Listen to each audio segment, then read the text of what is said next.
Salaried person जब भी अपना आईटीआर फाइल करने बैठते हैं तो उनको पहले ये डिसाइड करना होता है कि उनको ओल्ड टैक्स रेजिम से अपना आईटीआर फाइल करना है या न्यू टैक्स रेजिम से फाइल करना है। बट जब भी न्यू टैक्स रेजिम की बात आती है तो उनको लगता है कि इसमें तो टैक्स सेविंग का कोई ऑप्शन ही नहीं है।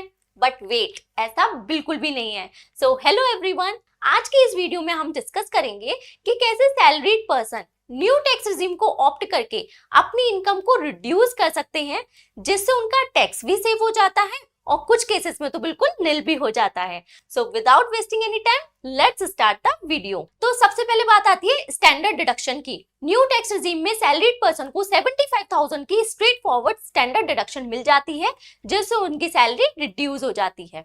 सेकंड नंबर पे बात करते हैं अलाउंसेस की। तो एम्प्लॉय को during the course of employment अलग अलग तरह के अलाउंसेस मिलते हैं, जो कि उनकी सैलरी का पार्ट बन जाते हैं और उनकी सैलरी को इंक्रीज कर देते हैं। बट उसमें से कुछ अलाउंसेस ऐसे होते हैं जो कि एक्चुअल एक्सपेंडिचर बेसिस पर उनकी सैलरी में से माइनस हो जाते हैं और उनकी इनकम को कम कर देते हैं, जैसे कि daily allowances, conveyance allowances, tour and travelling के अलाउंसेस। और अगर कोई स्पेशली एबल्ड एम्प्लॉय है तो उनको जो ट्रांसपोर्ट अलाउंसेस मिलते हैं उसकी उनको 3200 रुपीज पर मंथ की डिडक्शन भी मिल जाती है। थर्ड नंबर पर बात करते हैं रिटायरमेंट बेनिफिट्स की। तो सैलरीड पर्सन को at the time of retirement काफी सारे रिटायरमेंट बेनिफिट्स भी मिलते हैं। उसमें से कुछ बेनिफिट्स ऐसे होते हैं जो कि एक स्पेसिफाइड लिमिट तक एग्जेम्प्ट भी होते हैं, जैसे कि voluntary retirement scheme, leave encashment, gratuity. इसके अलावा रिटायरमेंट के टाइम पर उनको जो लमसम पेंशन मिलती है वो भी एक स्पेसिफाइड लिमिट तक एग्जेम्प्ट हो जाती है। नंबर 4 पर बात करते हैं चैप्टर 6A की डिडक्शन की।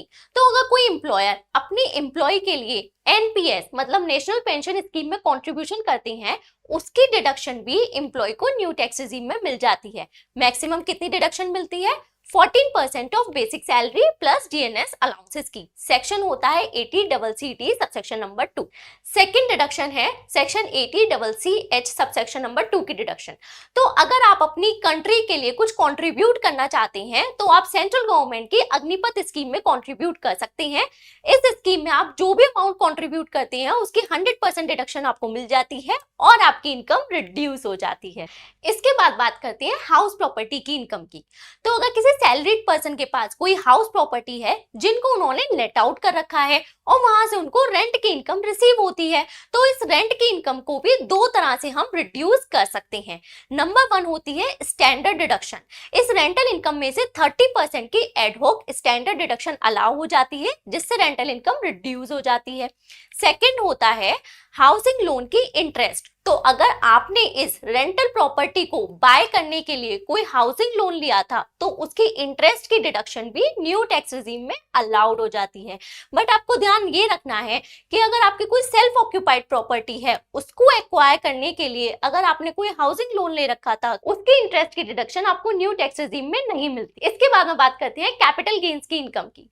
तो अगर सैलरीड पर्सन शेयर मार्केट में इन्वेस्टमेंट करते हैं, शेयर्स और म्यूचुअल फंड्स को बाय करते हैं, फिर उसके बाद में 12 मंथ्स होल्ड करने के बाद में वो उनको सेल कर देते हैं, तो इससे उनको long term capital gains arise होते हैं, जिस पर उनको टैक्सेस पे करने पड़ते हैं। बट 1,25,000 रुपीज के कैपिटल गेन्स यहाँ एग्जेम्प्ट होते हैं। अब बात करते हैं कैपिटल गेन्स के एक मोस्ट इंपॉर्टेंट सेक्शन की, जिसका अगर आपको पता होता है तो आप अपना लाखों रुपए का टैक्स सेव कर सकते हैं। तो देखिए, अगर आपकी कोई हाउस प्रॉपर्टी है जिसको आप सेल करते हैं तो उस केस में आपको कैपिटल गेन्स अराइज हो जाते हैं। ये जो कैपिटल गेन्स होते हैं वो लाखों के भी हो सकते हैं और इस पर फिर आपको कैपिटल गेन टैक्स पे करना होता है, जो भी लैक्स में निकल कर आता है। अब इस कैपिटल गेन्स को अगर आप किसी स्पेसिफाइड प्रॉपर्टी में री इन्वेस्ट कर देते हैं तो ये जो कैपिटल गेन्स होते हैं वो फुली एग्जेम्प्ट हो जाते हैं और आपको कोई टैक्स पे नहीं करना होता। अब बात करते हैं अदर सोर्सेज की इनकम की। तो अगर आपके घर में कोई पेंशनर थे जिनकी पेंशन की इनकम अब आपको रिसीव होती है, तो ये फैमिली पेंशन की इनकम होती है और अदर सोर्सेज में जाकर टैक्सेबल हो जाती है। बट इस फैमिली पेंशन में से भी 1/3 ऑफ फैमिली पेंशन इनकम और ₹25,000 विच एवर इज लोअर की डिडक्शन आपको मिल जाती है और ये इनकम भी रिड्यूस हो जाती है। इसके बाद बात करते हैं इंटरेस्ट इनकम की। तो अगर आपको बैंक से सेविंग बैंक की इंटरेस्ट मिलती है या फिक्स डिपॉजिट की इंटरेस्ट मिलती है, ये फुली टैक्सेबल होती है।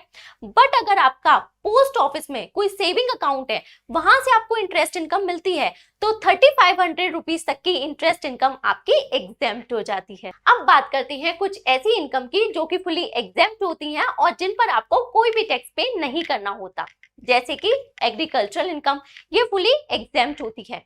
Statutory provident fund, recognised provident fund, इनका अगर आपको कोई लमसम अमाउंट रिसीव होता है तो ये फुली एग्जेम्प्ट होता है। पब्लिक प्रोविडेंट फंड की इंटरेस्ट इनकम फुली एग्जेम्प्ट होती है। अगर आपने सेंट्रल गवर्नमेंट के नोटिफाइड टैक्स फ्री बॉन्ड्स में इन्वेस्टमेंट कर रखा है तो वहां से आपको जो इंटरेस्ट इनकम मिलती है वो फुली एग्जेम्प्ट होती है। लाइफ इंश्योरेंस पॉलिसी का मैच्योरिटी अमाउंट फुली एग्जेम्प्ट होता है। अगर आपको अपने रिलेटिव से कोई गिफ्ट रिसीव होता है तो फुली एग्जेम्प्ट होता है। नॉन रिलेटिव से 50,000 रुपीज तक के जो गिफ्ट मिलते हैं वो फुली एग्जेम्प्ट होते हैं। आपको अपनी वेडिंग पर जो भी गिफ्ट रिसीव होते हैं, चाहे रिलेटिव से चाहे नॉन रिलेटिव से, वो फुली एग्जेम्प्ट होते हैं। अगर आप कोई प्रॉपर्टी एक्वायर करते हैं, विल, इनहेरिटेंस या कंटेम्पलेशन ऑफ डेथ, ये फुली एग्जेम्प्ट होता है। अब इस तरह से आप अपनी इनकम में से ये एग्जेम्पशंस एंड डिडक्शंस को माइनस कर देते हैं। इसके बाद आपके पास आ जाती है नेट इनकम। ये जो नेट इनकम होती है, आपको इस पर स्लैब रेट से टैक्स पे करना होता है एंड न्यू टैक्स रिजीम में स्लैब रेट्स को काफी कम रखा गया है। अब अगर ये इनकम 4 लाख रुपीज तक होती है तो आपको कोई भी टैक्स पे नहीं करना होता। अगर ये इनकम 12 लाख रुपीज तक की होती है तो आपको सेक्शन 87A के रिबेट का बेनिफिट मिल जाता है और आपका टैक्स 0 हो जाता है। बट अगर ये इनकम 12 लाख से थोड़ी भी ज्यादा होती है तो आपको फिर 4 लाख के बाद में ही स्लैब रेट से पे करना पड़ जाता है। बट न्यू टैक्स रिजीम में यहाँ भी आपको एक बेनिफिट दिया गया है, मार्जिनल रिलीफ का बेनिफिट। इसको हम एक एग्जांपल से समझते हैं। लेट्स सपोज किसी पर्सन की net income after claiming all exemptions and deductions आती है 12,10,000 रुपीज। अब 12 लाख तक की इनकम होती है तो उनको कोई टैक्स पे नहीं करना होता, बट उनकी इनकम 10,000 रुपीज से इंक्रीज हो गई। अब उनको स्लैब रेट से टैक्स पे करना होगा।